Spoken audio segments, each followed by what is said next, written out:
Several military experts believe that tactical nuclear weapons are the biggest threat that Pakistan holds out against India. And in the next couple of moments, I will take you through the threat paradigm that these tactical nuclear weapons pose. First, let me begin by explaining what tactical nuclear weapons really are.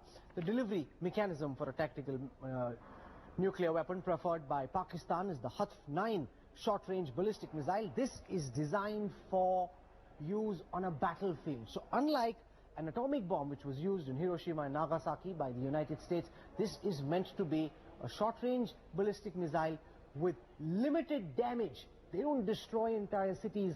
What they do instead is destroy a particular army formation, so they can be used actively in a battleground. The destruction is much lesser than that caused by an atomic bomb. What this does is it lowers Pakistan's nuclear threshold. So essentially, instead of waiting for massive destruction by India, Pakistan can very quickly say that anything holding back Indus Water Treaty, crossing over the line of control through surgical strikes or a commando raid, any of this could be considered by Pakistan as a nuclear red line, which could involve nuclear retaliation. The idea really is to halt the march of the Indian army. Let's assume there's a terror attack and India goes ahead and carries out a surgical strike. In the aftermath of that terror attack, immediately after that, Pakistan could use a tactical nuclear missile in the hope of halting the Indian army. The maximum range of a tactical nuclear missile is about 80 kilometers. So unlike, say, an atomic bomb, which is much bigger, the damage is much more, a tactical nuclear missile of the kind that Pakistan has, for example, the HATF-9, actually goes up only to 60 kilometers. India has what is called the doctrine of cold start, which essentially means you've got troops deployed along the border at any provocation, an attack on parliament, an attack of the kind that we saw in Mumbai, or an attack maybe even in Uri, could lead to India pressing its mechanized forces, also its infantry into action, crossing over in the hope of damaging Pakistan's military. Any of that could lead to Pakistan using the HATF-9 missile. Pakistan produces between 10 to 12 nuclear warheads every year, and that is a lot. I mean, given the fact that most other countries have capped their nuclear arsenals, Pakistan's arsenal has now actually overtaken that of India, creating a big problem. Pakistan overtaking India when it comes to the total number of nuclear warheads available. So what is the difference between a tactical nuke and a strategic nuke? And why is it that Pakistan is talking about tactical nukes so much? First, let me take you through the difference when it comes to yield. How big is a tactical nuke? A tactical nuke is about 0.3 tons, whereas a strategic nuke starts from 100 kiloton onwards. It could go up 200 kilotons depending on the kind of devastation that nuclear bomb is supposed to cause. But a tactical nuke is much smaller, 0.3 tons versus 100 kilotons. What's the kind of damage that this can do when it comes to casualties? A tactical nuclear weapon is meant to cause, say, between 25 to 100 deaths on a battlefield, on an active battlefield. Whereas if you actually use a strategic nuclear weapon, the damage could start at 1 lakh deaths, going up to 1 million in a crowded city. This could be much more. That's the difference, and therefore the idea really is to talk about tactical nuclear weapons from Pakistan's side instead of using strategic nukes. Then when it comes to destruction, what's the area that gets destroyed? A tactical nuclear weapon, for example, could destroy one particular army formation. You've got one regiment moving in, a battalion moving in, or some kind of mechanized forces coming in. They can be destroyed using tactical nuclear weapons, whereas for a strategic weapon, for a strategic nuclear weapon, the destruction could spread across an entire city. Remember Hiroshima, remember Nagasaki? Let's come now to who gets to deploy a tactical nuclear weapon, who gets to control it.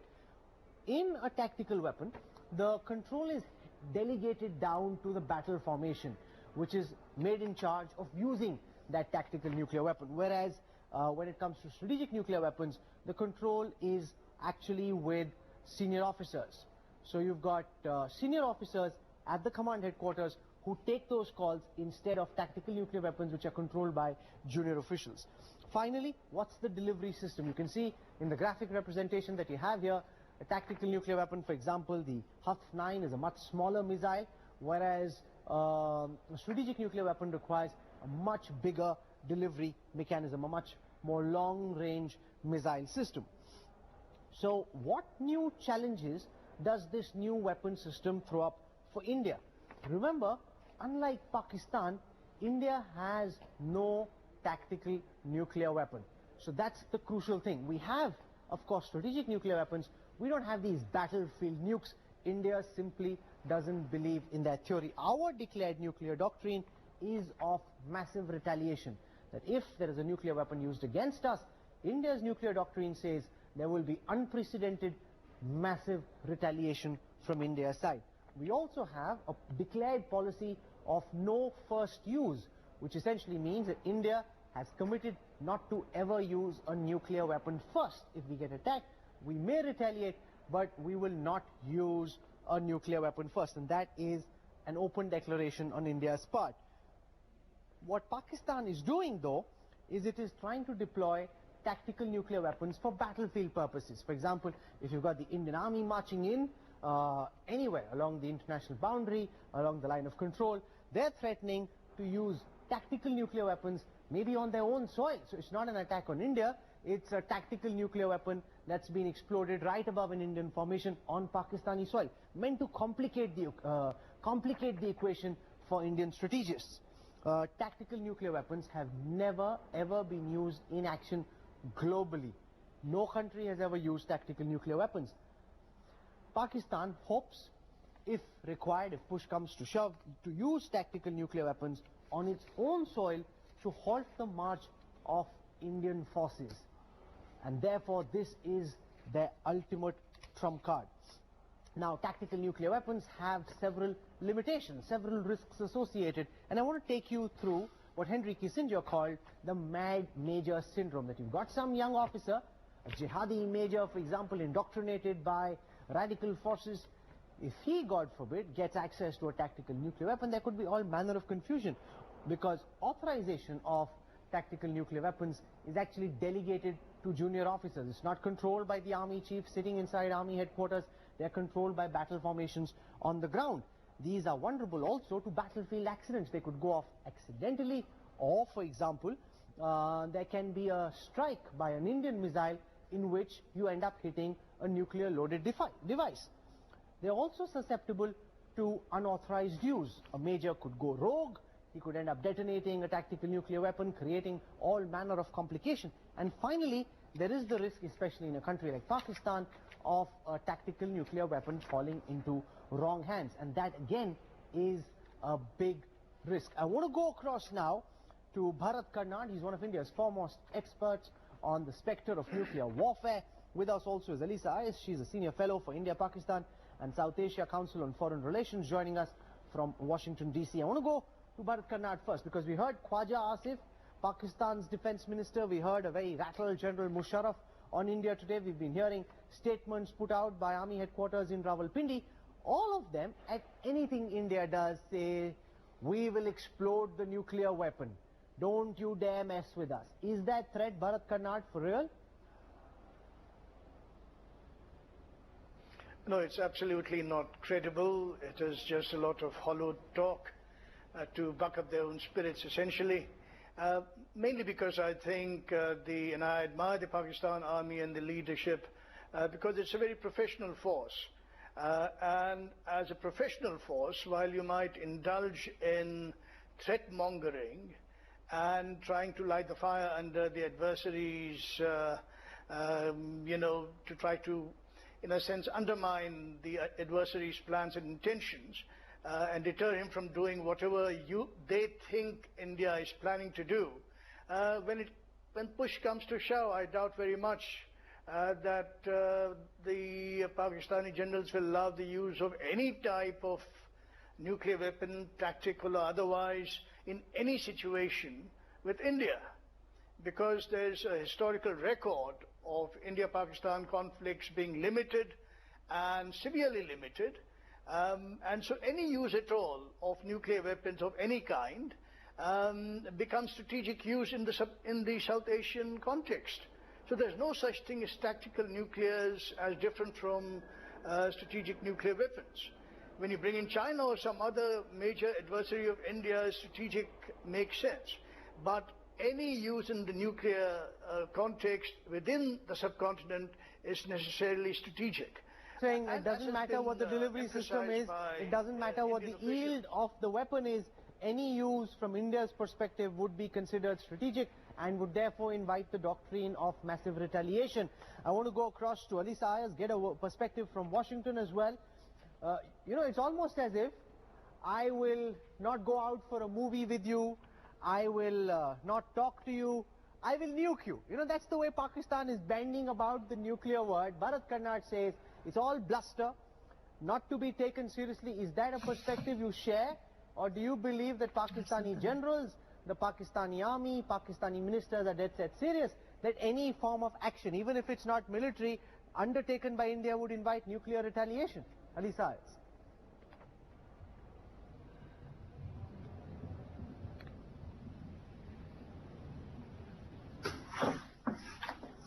Ali Sayers, can you hear me? Okay, give me a moment as I fix that line with Ali Sayers. I want to ask Bharat till then, because you're saying it's all bluster. But the problem is that unlike, is it going to rain or is it not going to rain, the threat of using a nuclear weapon has an unimagined consequence. You can have any number of war games, but whether that threat is for real or not is something you will only know when it is too late. So how do I know that what you're saying, Bharat Karnad, is right, and what Khwaja Asif, General Musharraf or Rawalpindi is saying is not right? Bharat Karnad? For the obvious reason that there's something called the exchange ratio. An exchange ratio is the destruction that you impose on the adversary vis-a-vis the destruction that you absorb. If there's a nuclear exchange, God forbid, this is the exchange you're going to have. At most 2 Indian cities versus the absolute definite extinction of Pakistan. So let's be very clear as to what the exchange ratio is.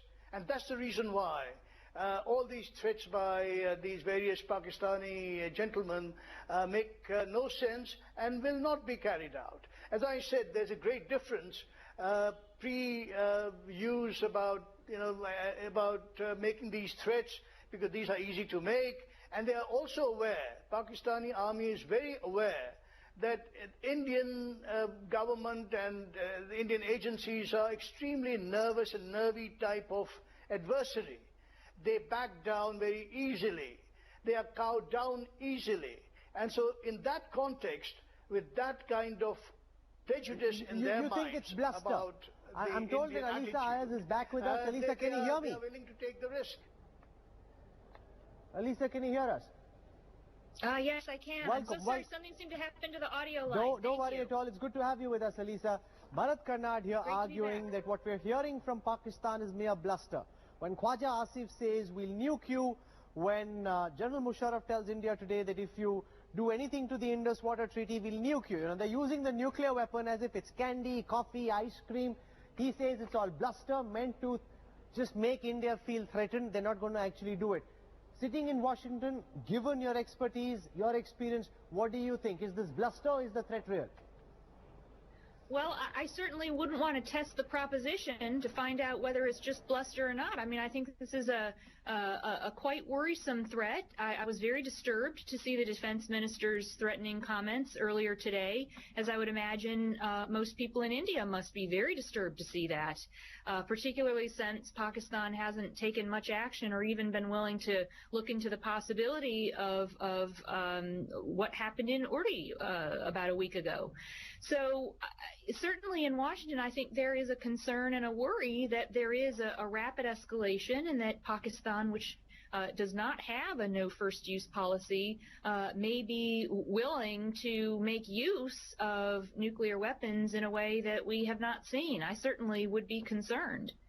And you just heard from Ali Sayers. You were saying it's bluster. Washington is petrified. Other world capitals are petrified. They don't want India to take any action at all. All they want is for India and Pakistan to sit and talk and somehow find a resolution through dialogue. And Alisa says, you don't want to find out whether that threat is real or not.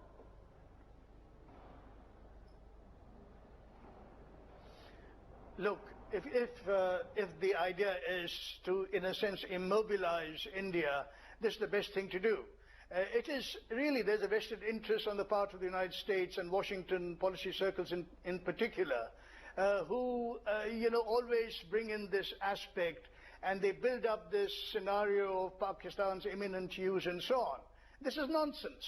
As I just told you about the exchange ratio, will any half-witted Pakistani army general contemplate the extinction of his country as a social organism?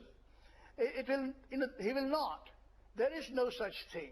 So if you're going in for a full nuclear exchange, then you are, because they have to equally take our doctrinal declaration seriously. And this has been reiterated time and again, by Indian officials at the highest levels, that any strike on any, not just on Indian territory, but on any Indian unit, a military unit, anywhere, any Indian resource asset anywhere. Alisa, as Bharat Karnad argues, this is just a Washington ploy to box India in, to immobilize us, to restrict our options. Because if Washington believes that this threat is for real, and India is put under pressure not to do anything, that essentially means that apart from making noise, apart from expressing anguish, the Indian government is left with no options. And therefore, Bharat Karnad urging the Indian government, and he's joined by several other experts, when he says this, call Pakistan's nuclear bluff, he says. I'm sorry, can I just make a comment about this? I don't think Washington is looking to box India in. And in fact, the record shows that India makes its own decisions and has for decades. This idea that there's some kind of pressure that India is buckling to, I just don't think that's true. I think that certainly many well-wishing observers would be fearful of a nuclear exchange in South Asia. That's not an unreasonable fear. I think most people tend to look at the situation and believe that India has been a very responsible steward of its advanced nuclear technology and is not out there making very irresponsible threats like we saw earlier today from Pakistan's defense minister. Irresponsible threat. I want to go across to Jan Azak Kachai. He's the leader of the PMNL. He's joining us via Skype from Pakistan. We just heard a voice from Washington say a highly irresponsible threat. When Asif Khwaja says, we'll nuke you, he's not offering candy, he's not saying come on a flight, he's not saying I'll meet you, he's saying we'll nuke you. It almost seems as if the word nuclear Armageddon is the new wolf fable. There's a wolf coming, there's a nuclear weapon coming, there's a nuclear weapon coming. The extent to which Pakistan is misusing this threat, it's turning it into a virtual joke. Rahul, thank you very much for having me. The Pakistani Defense Minister Khwaja Asif said that if Pakistan's territorial integrity, if our defenses are threatened, of course we would use a full spectrum deterrence, and that is of course different levels of the nuclear deterrence that we are talking about. There is a context and intent. The context has been that we have gone war with India 3 times. That our We've been to war after the nuclear detonations in Kargil as well. Even at that time, nobody, either in Pakistan or in India, ever thought about using a nuclear weapon. That was soon after the nuclear test. Therefore, Bharat Karnad makes the case that this is just a bogey, a bluff. It's a game of poker. Call the bluff. So make no mistake, India understand that if our strategic, spatial, military, economic thresholds are crossed, of course that would trigger, alarm in Pakistan, and we would never compromise, because we have seen suffer 71 tragedy that was perpetuated by India. We have seen state terrorism in Balochistan by India, so we will not take for granted our national security concerns, and we also not listen to anybody because it's the national security that we are talking about of a country which is smaller to India, which has 6 times less budget, defense budget, and which has a 7 times less economy than India. Alisa Ayers, if you study Pakistan's nuclear red lines, in 3 of the 4 red lines, the word large is used. Large-scale destruction of Pakistan military installations, large-scale loss to their economy. So the word large is very important. But if you listen to Khwaja Asif, if you listen to General Musharraf, there's no notion of how big the devastation or how big the attack is. It is almost made to seem as if any action, even if it's peaceful, even if it is just India reviewing the Indus Water Treaty, could somehow lead to nuclear retaliation. Would you not at least at some level concur with Bharat Karnad when he says that this is a bit of an exaggeration, this is a bit of a bluff in the hope that India gets scared? Do you accept that assessment? Alisa Ayers. Well, no, I don't accept that assessment because I don't want to find out if it's a bluff. And I would think that prudent stewardship of national security would not want to call that bluff. I mean, it's okay if you are sitting on the sidelines and wanting to make a kind of vociferous point, but I think if you're leading a nation and you want to protect the integrity of your nation and you want to keep your citizens safe, you certainly don't want to beg to find out whether something is a bluff or not. Certainly not a bluff of that magnitude. I do agree with the comments you made framing this question as one in which, you suddenly see these kinds of threats being thrown around from within Pakistan as if it's a kind of, just snap your fingers and go ahead and use the nuclear option. This is a very scary thing and one that should not be discussed in the manner that Jana Sky, is Pakistan today. not acting as a highly irresponsible nuclear power? In the manner in which these threats are bandied about so casually, it would almost make it seem as if the threat is a joke. Should Pakistan not act as a responsible nuclear power? Your proliferation record is pathetic, and in the manner in which you're bending about this threat, Pakistan can't possibly be taken seriously as a nuclear weapon state. Responsible. Rahul, I don't buy what you are saying. That's your opinion. You have the right. Pakistan is a very, very responsible nuclear power. We have a track record. This is why most of the NSJ group have supported Pakistan. What Pakistan believes the criteria for NSJ membership, while the track record of India non-proliferation is very bad, and the world knows that. And all the political instability. The world capital of nuclear proliferation lecturing a responsible nation like India on nuclear proliferation, that's the most farcical and absurd thing I've heard all day, and I've heard some very absurd and farcical things. I want a final word from Bharat Karnad, because what Alisa Ayers says is essentially the dominant view in Washington, also a view that prevails in other world capitals.